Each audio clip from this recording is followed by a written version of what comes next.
नमस्कार, citizens voice show में आप सबका स्वागत है। आज हम इंटरनेशनल न्यूज़ की कड़ी में एक और खबर लेके आए हैं। ईरान ने ट्रंप साहब को बिल्कुल साफ तौर पे वार्ता करने के लिए मना कर दिया है। एफएम बराक अरागची साहब आसिम मुनीर से मिलने तेहरान से इस्लामाबाद पहुंच गए हैं और वो कह रहे हैं कि यूरेनियम, हॉर्मुज और हिजबुल्ला पर जब तक अमेरिका हम हमारी शर्तें नहीं मानता है, तब तक हम अमेरिका से कोई बातचीत नहीं करेंगे। उससे पहले ईरान के foreign secretary spokesperson Ismail Baghaei ने यह कहा था कि no meeting is planned with the US amid ongoing tensions. Iranian foreign minister Araghchi जो हैं वो इस्लामाबाद में पहुंच गए हैं। इंपॉर्टेंट टॉक इस्लामाबाद में उनकी शुरू हो गई है। आज वार्ता 11 बजे भारतीय टाइम से। अरागची ने कहा है कि पाकिस्तान प्राइम मिनिस्टर शहबाज शरीफ से भी मिलेंगे। इसके बाद यूएस इंटेलिजेंस और मीडिया ने पहले ही आसिम मुनीर को एक पोटेंशियल रेड फ्लैग दिया हुआ है। वो कह रहे हैं कि वो ईरान की जो मिलिट्री लीडरशिप है उनसे, उनके कनेक्शन के अलावा उनके चाइना से जो और रूस से जो कनेक्शन है उस पर एक संदिग्ध भूमिका निकल के आती है। ये हाई लेवल एंगेजमेंट पाकिस्तान के एक्टिव रोल को मिडिल ईस्ट डिप्लोमेसी और ईरान के रोल को डिफाइन करती है। डायरेक्ट यूएस नेगोशिएशंस क्यों नहीं कर रहा ईरान, इस पर भी अब चर्चा हो रही है। इस वीडियो में अगर आप देखें तो ये वीडियो ताज़ा 2 घंटे पहले का है, जिसमें अरागची साहब आसिम मुनीर के साथ बैठे हैं। इस्माइल बगई और उनके जो टीम है वो साथ में बैठी है। इस पे चर्चा करने के लिए हमारे साथ सिद्धार्थ भाई मौजूद हैं। बहुत बहुत स्वागत है सिद्धार्थ भाई आपका। जी नमस्कार। यूएस इंटेलिजेंस ने एक तरीके से ट्रंप प्रशासन को साफ साफ कह दिया है कि ईरान मध्यस्थता में पाकिस्तान के सेना प्रमुख आसिम मुनीर जो हैं वो हमसे वार्ता करने को तैयार हैं, पर ट्रंप प्रशासन से हम कोई वार्ता नहीं करेंगे। और उधर उन्हीं के जो वॉशिंगटन पोस्ट है, न्यूयॉर्क टाइम्स है, फॉक्स टीवी है, वो दिखाता है कि आसिम मुनीर एक रेड फ्लैग है। एक डायक्टोमी बन गई है। पाकिस्तान इसमें मध्यस्थता की भूमिका अदा कर रहा है। कहीं ना कहीं वो चाइना से भी जुड़ा हुआ है, कहीं ना कहीं वो रशिया से भी जुड़ा हुआ है, और क्योंकि वो इस्लामिक कंट्री है वो ईरान से वार्ता भी कर रहा है। ट्रंप साहब से हिजबुल्ला के मामले को लेकर, यूरेनियम के मामले को लेकर अभी कोई वार्ता जो है ईरान नहीं करना चाह रहा है। तो इस सारे मामले को आप कैसे देखते हैं और इसकी जियोपॉलिटिक्स किस तरीके से समझते हैं? जी जी। इस युद्ध में मेरे ख्याल से सबको समझ में आ गया है कि हॉर्मुज एक परमाणु हथियार जितना बड़ा हथियार है ईरान के पास। तो ईरान बातचीत तभी करेगा जब वो अपनी शर्तों पे ये बातचीत कर सकेगा। इसके लिए अमेरिका जितना चाहे माथा अपना फोड़ ले, जितना चाहे ईरान पे बमबारी कर ले, वो सब कोई फर्क नहीं पड़ने वाला ईरान को। क्योंकि हॉर्मुज एक ऐसी चीज है कि ईरान को समझ में आ गया है कि वो प्राकृतिक रूप से उसके पास है और वो हॉर्मुज को कब्जा किए हुए है। कब्जा करने की उसकी ताकत है, उसने अपना दिखा भी दी है। इसका कारण यह है कि पिछले 300 साल में समूची मानव सभ्यता का जो विकास हुआ है वो केवल और केवल कृत्रिम ऊर्जा के चलते हुआ है। कृत्रिम ऊर्जा अगर माइन अपने जीवन से आप निकाल दीजिए तो न तो आपके घर में बिजली जलती है, न तो आपके गाड़ी के में पेट्रोल रहता है, न तो आपके खाने में आपको अलग अलग तरह के व्यंजन मिलेंगे, क्योंकि यूरिया जो पड़ता है वो भी कृत्रिम ऊर्जा से ही आता है। तो कृत्रिम ऊर्जा का, क्योंकि हॉर्मुज की खाड़ी करीब करीब दुनिया की 25% स्रोत है, चाहे वो पेट्रोल हो, चाहे गैस हो, चाहे यूरिया हो, मतलब आदमी के खाने की ऊर्जा भी हॉर्मुज से ही आती है और आदमी के चलने के लिए जो बिजली और पेट्रोल चाहिए वो भी हॉर्मुज से ही आता है। तो ईरान को वो पता है कि वो उसके हाथ में है। तो ईरान जब तक अपनी शर्तों पे, ईरान की शर्तों पे बातचीत नहीं होगी तब तक ईरान इस चीज को बहुत गंभीरता से नहीं लेगा, लेकिन बातचीत करेगा। बातचीत करने में ईरान को कोई दिक्कत नहीं है। बातचीत करना बुरा भी नहीं होता है, बातचीत किसी के साथ भी हो सकती है। दो लोग विरोधी भी होते हैं तो कोर्ट में जाते हैं और किसी पंच के सामने बैठ के बातचीत करते हैं। लेकिन बातचीत करने का मतलब ये नहीं है कि ईरान मान जाएगा। ईरान बातचीत तभी करेगा जब उसकी शर्तों पे अमेरिका इस बातचीत के लिए तैयार होगा। इसके बदले अमेरिका जितना माथा अपना फोड़ ले, ईरान को कोई फर्क नहीं पड़ता है। अब हुआ यह है कि ये सब बातचीत होने वाली है, जैसे आपने बताया, इस्लामाबाद में हो रही है। तो इस्लामाबाद का इसमें रोल क्या है? तो मेरे ख्याल से पिछले 50 दिनों में हमको समझ में आ गया कि ये युद्ध केवल दो देशों के बीच में नहीं था, कम से कम 15-16 देश इसमें शामिल हो गए थे। एक छोटा मोटा विश्व युद्ध चल रहा है।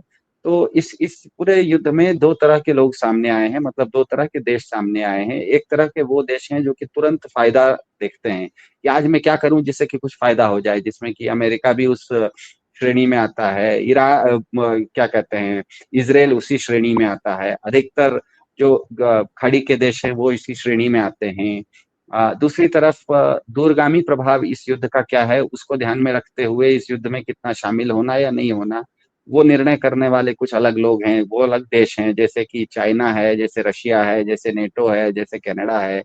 इन सब लोगों को जब समझ में आ गया कि हॉर्मूज के खेल में फंस रहे हैं, तो इन सब लोगों ने उस पूरे युद्ध से कन्नी काट ली। उनको रोज कुछ दिखावा तो करना नहीं है, उनको अपने लोगों को रक्षा रक्षा करनी है। दूसरी तरफ अमेरिका को है, ट्रम्प साहब को है कि रोज मैं कुछ दिखाऊं अपनी ताकत क्या है। तो इसी श्रेणी में पाकिस्तान भी आता है। और बहुत कुछ भारत इससे पहले जो था वो दूरगामी प्रभाव को देख के अपने नीतियां बनाता था, चीन की तरह या रशिया की तरह। आजकल हाल फिलहाल में पिछले 10-12 साल से भारत भी फायदा और नुकसान देख के तुरंत तुरंत अपना पाला बदलता है। तो जो दूरगामी प्रभाव दिखता है उसकी स्थिति क्या है आज इस युद्ध में? देखिए, हमें पता है कि इस युद्ध में चीन सामने में नहीं है, लेकिन चीन पीछे से बहुत मदद कर रहा है ईरान की, ये भी हमें पता है। लेकिन सामने में चीन कुछ बोल नहीं रहा है। और आज की तारीख में चीन के पास करीब करीब 6 महीने का पेट्रोल उसने अपने अपने यहाँ स्टॉक करके रख लिया है। इसका मतलब चीन को पता था पहले से कि ये खेल कहाँ जाने वाला है। जबकि वो ज्यादा कुछ बोलने उलने नहीं आता है, कहीं सामने में दिखता नहीं है, लेकिन उसको पता है कि दूरगामी प्रभाव क्या है। दूसरी तरफ रशिया है, रशिया भी इस चीज के दूरगामी प्रभाव को, आपने क्योंकि रशिया का नाम लिया था, रशिया इसके दूरगामी प्रभाव क्या देख रहा है? वो देख रहा है कि ये ईरान में अपने ईगो के चलते ट्रम्प साहब इतना ज्यादा फंसे हुए हैं कि उन्होंने अपने मेनलैंड अमेरिका, जिसमें जिसको कि वो अमेरिका का जो पूर्वी समुद्र किनारा है, जहां पर हमेशा उसके 2 कैरियर स्ट्राइक ग्रुप्स, मतलब विमान वाहक पोत हमेशा खड़े रहते थे अपनी अमेरिकी पूर्वी तट को रक्षा करने के लिए, वो दोनों ही युद्धपोत को वो आज ईरान की तरफ लाना चाह रहा है, क्योंकि उसको ईरान से निपटना है। इसका मतलब उनका जो अपने घर का जो मुख्य द्वार है वो खुला हुआ है। उसके जवाब में पुतिन साहब ने क्या किया? पुतिन साहब ने अपने पोसाइडन नाम की उनकी एक न्यूक्लियर पनडुब्बी है, जो कि रेडिएशन का सुनामी लाने की इस तरह का हथियार उसके पास है, उसने नॉर्थ अमेरिका के दरवाजे पर उसको भेज दिया है। मतलब ये रशिया और चीन इन सब चीजों को ना दूरगामी दृष्टि से देख रहे हैं। ईरान भी उसको, यहाँ पे आप समझ सकते हैं कि ईरान 40 साल से प्रतिबंध में था, उसके ऊपर बमबारी कर रहे हैं, लेकिन वो भी जवाब दे रहा है। तो कुछ देश जो होते हैं इन चीजों को दूरगामी दृष्टिकोण से देखते हैं कि कोई भी चीज होगी तो दूरगामी क्या होगी। भारत है, अमेरिका है, इसराइल है, ज्यादातर खड़ी के देश हैं, ये तुरंत फायदा देखते हैं कि चलो अमेरिका आएगा, जिस तरह से मदुरो को उसने वेनेजुएला को निपट दिया था, वैसे ही 2 दिन में नहीं तो 4 दिन में ईरान को निपट देगा। तो ये लोग इस चक्कर में फंस गए, इसीलिए ये लोग युद्ध में या तो खुद फंसे हुए हैं, या तो युद्ध का असर आपके ऊपर बहुत ज्यादा है। अमेरिका और इसराइल खुद फंसे हुए हैं युद्ध में, उनके ऊपर बमबारी हो रही है, उनकी सैनिक हानि हो रही है। और भारत जैसे देश भले युद्ध में नहीं फंसे हुए हैं, लेकिन युद्ध का असर सबसे ज्यादा भारत पर है, क्योंकि आप ये फायदा नुकसान के चक्कर में पड़ गए। आप दूरगामी सोच चीन की तरह नहीं किया। तो चीन एक तरफ तेल भी अपना ये 6 महीने का स्टॉक किए हुए है, और जैसे ही देखा कि ईरान पर हमला करने के लिए अमेरिकी सेना का बहुत बड़ा हिस्सा ताइवान छोड़ के गया है, तो उसने अपने 2-2 युद्ध पोत को ताइवान के चारों तरफ घेर के खड़ा करवा दिया है। तो दूरगामी जो जिन चीजों को जो देश देखते हैं, वो इस युद्ध में हम देख रहे हैं कि पिछले 50 दिन से उनका व्यवहार अलग है, और जो फायदा नुकसान देखते हैं वो अलग तरह का है। तो मुनीर साहब जो हैं, आसिम मुनीर साहब, जो पाकिस्तान के अभी फील्ड मार्शल बने हुए हैं, पहले वो सैनिक कमांडर थे। उनके बारे में ये लोगों को पता होना चाहिए कि वो जापान में भी उन्होंने पढ़ाई लिखाई की है, मलेशिया में भी पढ़ाई लिखाई की है। वो पाकिस्तान के डीजीएमओ और डीजीएमआई रहे हुए हैं। डीजीएमओ का मतलब होता है कि आप director general of military operations. Operation Sindoor में हमको पता था कि पाकिस्तान की तरफ से अगर सीज फायर की मांग हुई थी, तो वो कोई राजनीतिक मांग नहीं हुई थी। हमें पाकिस्तान के डीजीएमओ ने भारत के डीजीएमओ राजीव राय या कोई नाम था उनका, उनसे बात की थी, क्योंकि सेना का जो डीजीएमओ होता है वो पूरा ऑपरेशंस देखता है। इसका मतलब मुनीर साहब ने बात की होगी हमारे हमारे वाले से, जो राय साहब हैं या जो भी उनका नाम था, मैं भूल रहा हूँ, जो कमांडर थे डीजीएमओ भारत के। तो मुनीर साहब पाकिस्तान के डीजीएमओ रहे हुए हैं। इसका मतलब ही है कि पाकिस्तान को आप अगर नक्शे में देखिए तो कम से कम 4-5 देशों से उनकी लंबी लंबी सीमाएं हैं। भारत के साथ भी है, चीन के साथ भी थोड़ी बहुत सीमा है, जब से उन्होंने पीओके को कब्जा किए हुए है। अफगानिस्तान के साथ भी उनकी सीमा है, और ईरान के साथ भी सीमा है। तो अगर मुनीर साहब बहुत लंबे समय तक पाकिस्तान के डीजीएमओ रहे हुए हैं, इसका मतलब इन चारों देशों के सैनिक पदाधिकारियों के बारे में, सैनिक कमांडरों के बारे में उनका 1-to-1 संपर्क उनके साथ रहा हुआ है। और ईरान क्योंकि उनका पड़ोसी है, तो उनके साथ संपर्क रहा हुआ है। तो अमेरिका के साथ समस्या ये हुई कि ईरान पर हमला करते समय उन्होंने एक एज्यूम करके चला था। एजम्पशन का मतलब है कि हमारी कुछ धारणाएं होती हैं कि ऐसा करेंगे तो ऐसा होगा, वो वैसा हो जाए तो ठीक है, लेकिन नहीं होता है तो फिर आप अचानक अपने आप को फंसे हुए पाते हो। तो अमेरिका ने एक धारणा बना ली थी कि जिस तरह से अमेरिका में बहुत ट्रम्प साहब पावरफुल हैं, उसी तरह से ईरान में भी कोई एक आदमी खमेनी बहुत पावरफुल है, उसको मैं निपट दूंगा तो पूरा का पूरा ईरान सरेंडर कर जाएगा। और उन्होंने युद्ध के शुरुआत 1-2 दिन में वही किया, उनके धर्मगुरु खमेनी को मार दिया, लेकिन ईरान डूबा नहीं, ईरान मतलब सरेंडर नहीं किया, उल्टे ईरान ने विकेंद्रीकृत कर दिया। उन्होंने एक अपना डिसेंट्रलाइज मोजाइक डिफेंस करके 31 कमांडरों के बीच में अपनी ताकत भेज दी। अब समस्या ये आ गई है कि अमेरिका को भी पता है कि वो ईरान में फंसा हुआ है, ईरान के युद्ध में। वो उसको अगर निकलना भी वो चाह रहा है तो ईरान निकलने नहीं दे रहा है, क्योंकि हॉर्मुज में ईरान ने हॉर्मुज के चक्रव्यूह में अमेरिका को दबोच रखा है। तो ईरान अब अमेरिका निकलना भी चाह रहा है उससे, तो वो चाह रहा है कि ईरान में किसी से तो बात करें। अब ईरान में किससे बात करें? ईरान में आप सोचे थे खमेनी है, खमेनी को आपने मार दिया, आपको लगा था कोई ईरान सरेंडर करेगा, नहीं किया। अभी 31 कमांडर आ गए हैं। एक आध कमांडर तो ऐसा भी है कि जो अनार का जूस पीते पीते सेल्फी ले लेता है स्केटबोर्ड पर जाते जाते कि मैं मिसाइल उड़ा रहा हूं। तो अमेरिका को समझ में नहीं आया कि बातचीत किससे करें। इसीलिए मेरे ख्याल से उन्होंने आसिम मुनीर साहब को पकड़ा होगा कि आसिम मुनीर साहब, आप कम से कम डीजीएमओ रहे हुए हैं पड़ोसी देश के, आपको पता होगा कि ईरान के किन सेनाध्यक्षों से, सैनिक छावनी में किस सेना वालों से बात करें तो कम से कम बातचीत हो सकती है।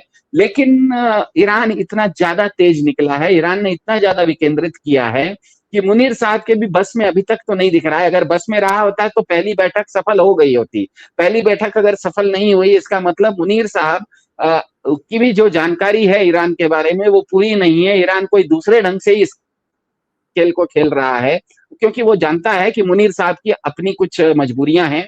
मुनीर साहब की मजबूरी है कि मुनीर साहब के बारे में जो भी आपने कहा फॉक्स न्यूज वगैरह पर, इसके बारे में मुनीर साहब के बारे में उनकी पूरी एक तरह से उनका जन्म पत्री फॉक्स न्यूज ने अमेरिका में खोला है, जिसके बारे में आपने कहा कि रेड फ्लैग वगैरह है। तो रेड फ्लैग का मतलब यह है कि मुनीर साहब को जो नजदीक से जानते हैं उन लोगों का कहना है कि मुनीर साहब कोई वैचारिक दृष्टिकोण से दुनिया को नहीं देखते, वो केवल और केवल व्यवहारिक दृष्टिकोण से देखते हैं। उनका नजरिया जो है वो केवल और केवल व्यवहारिक है। तो आप सोचिए कि अगर पाकिस्तान के फील्ड मार्शल का नजरिया केवल और केवल व्यवहारिक है, तो वो व्यवहारिक रूप से चीन के साथ भी दोस्ती रखेंगे, वो व्यवहारिक रूप से अफगानिस्तान के तालिबान के साथ भी दोस्ती रखेंगे, जो तालिबान को परेशान कर रहा है उसके साथ भी दोस्ती रखेंगे, वो रूस के साथ भी दोस्ती रखेंगे, वो इसराइल के साथ भी दोस्ती रखेंगे, वो ईरान के साथ भी दोस्ती रखेंगे, वो अमेरिका के साथ भी दोस्ती रखेंगे, क्योंकि कोई वैचारिक ठोस धरातल पर वो नहीं खड़े हैं। उनको आज का फायदा जिसमें दिख रहा है वो करने की कोशिश कर रहे हैं। तो मेरे ख्याल से इसमें पहल मेरे ख्याल से अमेरिका ने की होगी, क्योंकि उसको समझ में नहीं आया कि ये ईरान से निपटे कैसे। ईरान से निपटने के लिए, क्योंकि ईरान ने बोल दिया था कि वो पूरी तरह से विकेंद्रित है, उसके 31 अलग अलग कमांडर हैं, तो उन 31 कमांडरों का नेता कौन है या 31 कमांडर में किस कमांडर से बात करना है, जब इस पेच में अमेरिका फंस गया तब मेरे ख्याल से उसने पाकिस्तान के आसिम मुनीर साहब को कहा होगा कि आप कम से कम पड़ोसी देश के सेना की सिस्टम को आप जानते हैं, आप इसमें बीच बिचाव कीजिए। और पाकिस्तान के मुनीर साहब भी, क्योंकि इस तरह की चीजों में फायदा होता है, अचानक मान लीजिए इस चीज में दो चार बार बैठक अगर पाकिस्तान में होती है तो पाकिस्तान का ब्रांड वैल्यू बढ़ता है, आसिम मुनीर साहब का ब्रांड वैल्यू बढ़ता है। अब उस ये जो बैठक है या ये जो संधि है ये होगी या नहीं होगी, शांति होगी या नहीं होगी, अलग बात है। लेकिन बार बार अगर किसी एक स्टेडियम में मैच होगा तो मैच कोई भी टीम जीते या कोई भी टीम हारे, लेकिन उस स्टेडियम का तो नाम हो जाता है कि हाँ इस स्टेडियम में ये मैच खेला गया, इस स्टेडियम में ये मैच खेला गया। तो मेरे ख्याल से बहती गंगा में मुनीर साहब ने हाथ धोने की कोशिश की है, क्योंकि उनका भी कोई सिद्धांतिक व्यक्ति, वो वैचारिक व्यक्ति नहीं है। जिस तरह से वो चीन के साथ भी दोस्ती रखते हैं, तालिबान के साथ भी दोस्ती रखते हैं, तालिबान का जो विरोध करता है उसके साथ भी दोस्ती रखते हैं, वो सबके साथ दोस्ती रखते हैं। तो मेरे ख्याल से, और ये ऑपरेशन सिंदूर में हमने इस चीज को देख लिया कि वो शुरुआत में उन्होंने एक तरह का युद्ध करने की शुरुआत भी की, और बाद में 3 दिन के बाद उन्होंने ही भारत के डीजीएमओ से बात करके युद्ध खत्म करने के लिए सीजफायर की मांग भी की। इसका मतलब क्या, बहुत ज्यादा प्रैक्टिकल आदमी है, आज का आज फायदा देखता है, कल के बारे में वो ज्यादा सोचता नहीं है, कल की दूरगामी स्थिति क्या होगी इसके बारे में सोचता नहीं है। तो ये सब कारणों से मेरे ख्याल से इस्लामाबाद को चुना गया है, क्योंकि एक मैच खेलना था। मैच खेलने में एक स्टेडियम की जरूरत पड़ती है, एक ऐसा स्टेडियम जहां पर कि कम से कम लोग आए, मतलब ढंग से एक मैच हो सके, बाकी और कोई कारण नहीं है। और वो पाकिस्तान इसमें बहती गंगा में हाथ धोने की अपनी कोशिश कर रहा है। जी, इसमें दो चीजें जो साफ निकल कर आई हैं कि रेड फ्लैगिंग इसलिए हुई है क्योंकि उनके निजी और पेशेवर संबंध भी हैं ईरान से। मैं आपको बता दूं कि कुछ कमांडर कासिम सुलेमानी और आईआरजीसी के अधिकारियों जैसे हुसैन सलमानी के साथ कथित संबंध भी शामिल हैं। उसके अलावा तालिबान का रोल आपने बता दिया। हालांकि पाकिस्तान का रोल बाद में आया, पहले ओमान था इसमें। मैं अपने दर्शकों को बता दूं कि इस पीस टॉक में ओमान शिरकत कर रहा था, और जब न्यूक्लियर डील पर, यूरेनियम पर बातचीत आगे बढ़ रही थी तो उसी समय अमेरिका और इसराइल ने अटैक कर दिया ईरान पर, और वो वार्ता वहीं समाप्त हो गई। तो पाकिस्तान का तो क्योंकि क्लोज टाइज है विद चाइना, चाइना ने कहा कि आप बीच बचाव कीजिए, इसमें पड़िए, नहीं तो युद्ध और फैल जाएगा। शायद पाकिस्तान का एंट्री वहां से होती है। मैं अब तीन मुद्दे इसमें जो मेन निकल के आते हैं, एक तो हॉर्मूज का मुद्दा है। ईरान जो चाह रहा है वो लॉन्ग टर्म कॉम्प्रिहेंसिव सोल्यूशन चाह रहा है। वो अपने सैंक्शंस हटवाना चाह रहा है, वो अपने एसेट्स को डिफ्रीज कराना चाह रहा है। वो यूरेनियम पर एक सैद्धांतिक तौर पर, जैसे जेसीपीओ 2015 में ओबामा का बना था, उस पर सैद्धांतिक कोई चाह रहा है ताकि बार बार ये इस तरीके के अटैक्स ना हो। तो अब मामला जो है न्यूक्लियर डस्ट जिसको ट्रम्प साहब बोल रहे हैं, एनरिच यूरेनियम 60% जिसको ईरान बोलता है, उस पर फंसा हुआ है मामला। स्ट्रेट ऑफ हॉर्मुज पे फंसा हुआ है। और तीसरा मामला सदर्न लेबनान में अभी जो पीस टॉक वाशिंगटन डीसी में बिटवीन इजरायली रिप्रेजेंटेटिव्स, उसमें प्राइम मिनिस्टर नेतन्याहू और लेबनान के प्रेसिडेंट की एक व्हाइट हाउस में मीटिंग भी तय है, कल हो परसों हो जब भी हो। तो क्या इन तीन मामलों पर ट्रम्प की इंटरवेंशन काम आ सकती है? क्या इन तीन मामले जिस पे मामला फंसा हुआ है उस पर कोई उचित निर्णय अगले 4, 5, 7 दिन में आप देख रहे हैं? क्योंकि सीज फायर तो अभी अघोषित है, कब वो वॉर में तब्दील हो जाए कह नहीं सकते, और यही प्रश्न चिन्ह सबके इस समय दिमाग में है। जी। देखिए, मेरे ख्याल से निर्भर करेगा कि ट्रम्प साहब की जो सेना है, वो कितनी कॉन्फिडेंट है। एक चीज़ हमें ध्यान में रखनी है, ट्रम्प साहब थोड़ा-सा सनकी आदमी हैं, वो रोज़ कुछ-कुछ बोलते हैं, लेकिन ये भी सच है कि ट्रम्प साहब जो ये एक नायाब चीज़ करने की कोशिश कर रहे थे ईरान में, उसका मोटा-मोटी अमेरिका के ज़्यादातर लोगों का भी समर्थन है, क्योंकि अमेरिका के भी लोग खुश होते हैं कि अगर दुनिया भर में उसका वो डंका बजते रहे, दुनिया भर के लोग उससे डरते रहें, तो अमेरिका के लोग भी इससे खुश हैं। ठीक है, ट्रम्प साहब से उनकी नाराज़गी होगी, लेकिन मोटा-मोटी जो ट्रम्प साहब कर रहे हैं, वो अमेरिका की नीति रही है। अमेरिका इसी तरह से वो वियतनाम में भी घुसा था, अमेरिका इसी तरह से इराक में भी घुसा था, अमेरिका इसी तरह से वेनेजुएला में भी घुसा था, अमेरिका इसी तरह से अफ़गानिस्तान में भी घुसा था। तो दुनिया में कहीं भी अमेरिकी सेना अगर अपना बहुत गाजे-बाजे के साथ धूम-धड़ाके के साथ पहुँचती है, तो एक साधारण अमेरिकी को भी उससे खुशी होती है कि चलो दुनिया में हमारी ताकत बढ़ रही है, और ट्रम्प साहब ने यही किया। बात है कि बाद में ये जाके फँस गए बाद में, फँसने से पहले तक नहीं पता था। तो अब मेरे ख्याल से ये जो ट्रम्प साहब की ओर से ये होगा कि ट्रम्प साहब तो चाह रहे हैं कि इस चीज़ से किसी तरह से निकल जाएँ, ईरान के मुद्दे से निकल जाएँ, अपनी इज़्ज़त बचाते हुए निकले।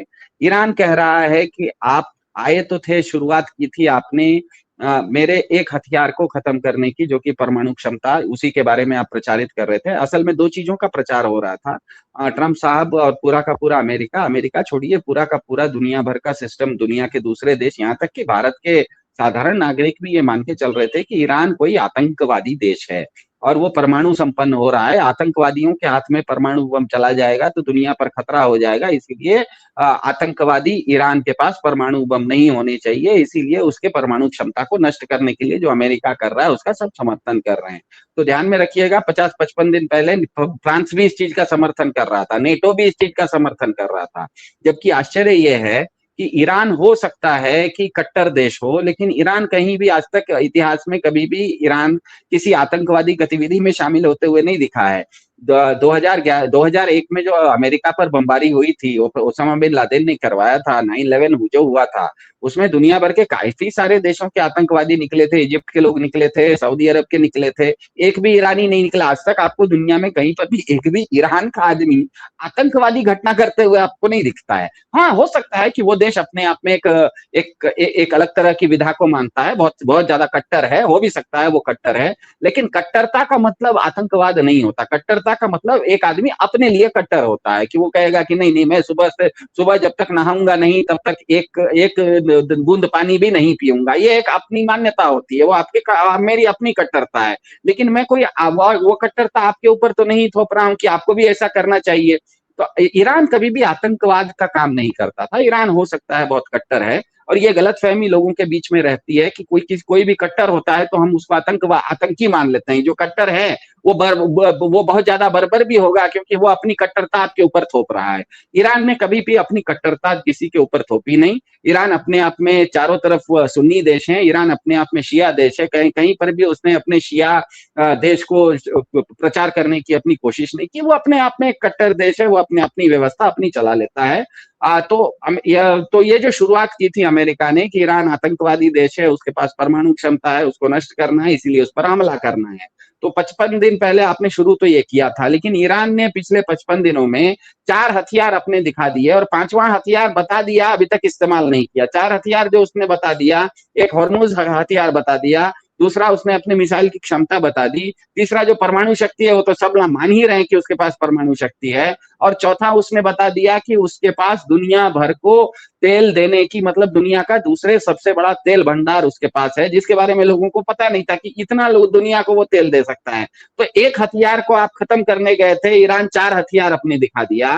अब 4 हथियार के अलावा एक 5वां हथियार जो कि है लाल सागर को, उसको रोकने की क्षमता, बल अल मंदब नाम का जो खाड़ी है उसको यमन के द्वारा वो रोक सकता है, वो उसका 5वां हथियार है, जो कि अभी तक उसने इस्तेमाल नहीं किया। उसको रोकेगा तो दुनिया भर का और 20%, पहले से 20% ऊर्जा की संकट में जा रहा है, ऊर्जा रुकी हुई है, और 15-20% लाल सागर से भी रोक लेगा वो। तो ऐसी स्थिति में उसने जब अपने 4 हथियार दिखा दिए हैं और 5वां हथियार अभी तक इस्तेमाल नहीं किया है, तो ईरान कह रहा है कि मैं 55 दिन तक आपके साथ टिका रहा। आप जो समझे थे अमेरिका, निश्चित रूप से कोई T20 मैच होता है तो अमेरिका बहुत जबरदस्त खेलता है और जीत जाता है। छोटे छोटे युद्ध अमेरिका जल्दी जीत जाता है। उसको अगर वेनेजुएला में भेजना है ना, 2 घंटे के अंदर मादुरो को उठा लेता है। उसको अगर ओसामा बिन लादेन को निपटना है तो 2 घंटे में निपट देता है।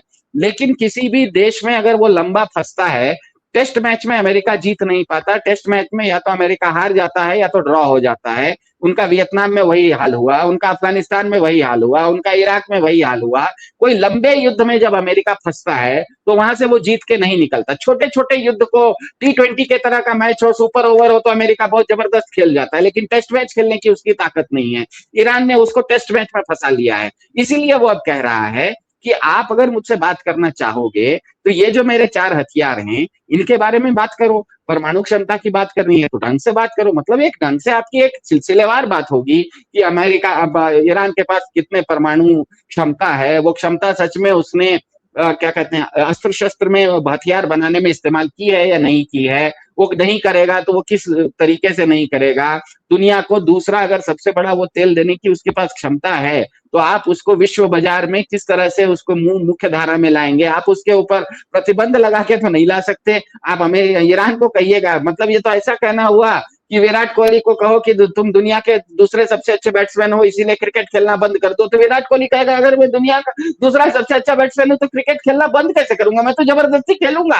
मैं आपके टीम में जगह नहीं दोगे तो मैं क्यों दूसरे जगह जाके खेलूंगा, लेकिन खेलूंगा तो, छोड़ूंगा तो नहीं।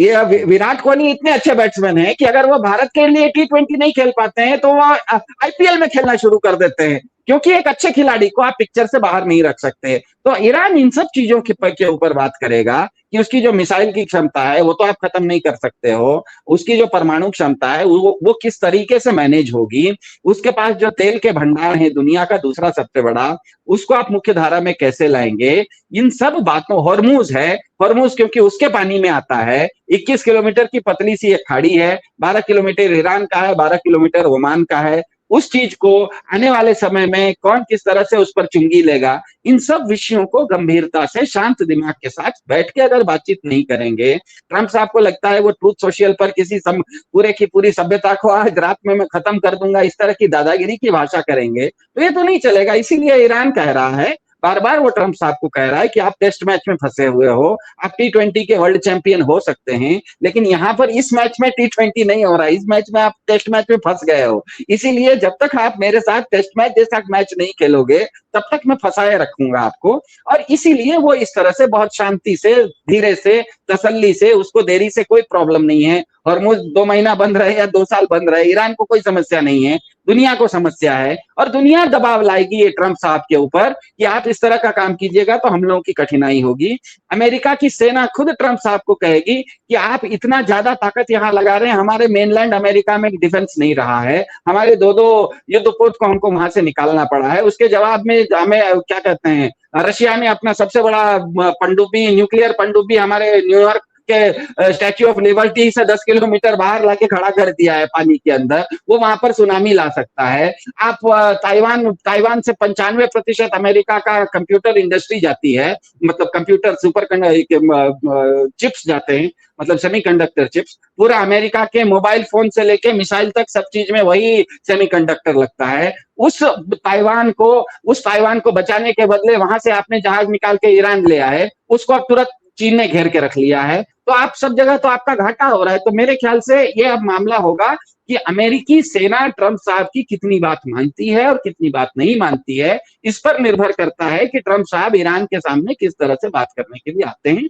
और ईरान मेरे ख्याल से, इसीलिए अरगाची साहब मेरे ख्याल से पाकिस्तान के इस्लामाबाद कल शायद पहुंचे हैं, कि ये सब बातें पाकिस्तान को बताएंगे कि देखो मुझे ईरान और अमेरिका से बातचीत करने का कोई शौक नहीं है, ये सब बातें हैं, इस ढंग से अगर सिलसिलेवार बात होगी तो तुम उनको बता दो। अगर वो बात करने के लिए तैयार हैं तो वो आए, पहले तुम मुझे बताओ, मैं अपना बता देता हूँ कि इस तरीके से बात होगी तो मैं बात करने के लिए तैयार हूँ। नहीं तो बेफालतू में वो आएंगे, हम आएंगे, बैठेंगे, झगड़ा होगा, कोई बात होगी नहीं, ऐसे ही आएंगे, बैठेंगे, चाय पियेंगे, फोटो ऑफ हो जाएगा, चले जाएंगे और फिर कहेंगे कोई बात नहीं हुई। तो ये करने का मतलब नहीं है, गंभीरता से करते हैं। ये मेरे 4 हथियार हैं, 5वां हथियार अभी तक मैंने बल अल मंदब वाला लाल सागर का इस्तेमाल नहीं किया है। इन सब चीजों के ऊपर ये अमेरिका को पूछो कि वो क्या क्या देने की ताकत है उनको, क्या क्या छोड़ सकते हैं। जब उनके तरफ से जवाब आएगा तब हम बैठ के बात करेंगे, तब तक सोचा जाएगा। तो ये चीज बड़ी तसल्ली से, शांति से ईरान कर रहा है, ऐसा मुझे लग रहा है। बिल्कुल, और ईरान परमानेंट सोल्यूशन चाह रहा है, टेम्परेरी सोल्यूशन नहीं चाह रहा है। ट्रंप साहब टेम्परेरीली बाहर निकलना चाह रहे हैं इस वॉर से, यथास्थिति बनाकर। अब यथास्थिति हो नहीं सकती, ईरान ने बहुत नुकसान झेला है, उस नुकसान की भरपाई कौन करेगा, सारा मामला यहाँ फंसा हुआ है। आज की परिचर्चा में भाग लेने के लिए सिद्धार्थ भाई बहुत बहुत धन्यवाद, नमस्कार। Thank you very much sir, thank you.